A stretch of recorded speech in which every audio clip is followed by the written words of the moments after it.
আসসালামু আলাইকুম। রোজা কি শুধু না খেয়ে থাকার মাস? না, রোজা শুধু না খেয়ে থাকার মাস নয়। আজকে হলো ৯ নম্বর রোজা। তো চলুন আজকে আমরা ৯ নম্বর রোজার ফজিলতটা শুনে আসি। আসসালামু আলাইকুম ওরহমতুল্লাহ। একটা প্রশ্ন করি, আমরা কি শুধু না খেয়ে থাকাটাকেই রোজা ভাবছি?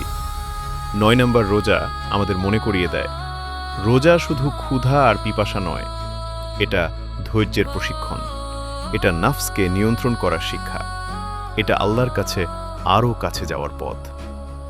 এই রোজার বরকতে আল্লাহ তাআলা বান্দার ছোট ছোট গুনাহ মাফ করেন, রিজিকে বরকত দান করেন আর অন্তরে শান্তি নাজিল করেন। তাই আসুন, শুধু পেটের রোজা নয়, চোখের রোজা রাখি, জিহ্বার রোজা রাখি, হৃদয়ের রোজা রাখি। আল্লাহ আমাদের সকলের রোজা কবুল করুন, আমিন। ভিডিওটি ভালো লাগলে অবশ্যই সবাই লাইক, কমেন্ট, শেয়ার করে সবাইকে দেখার সুযোগ করে দিবেন। ধন্যবাদ সবাইকে।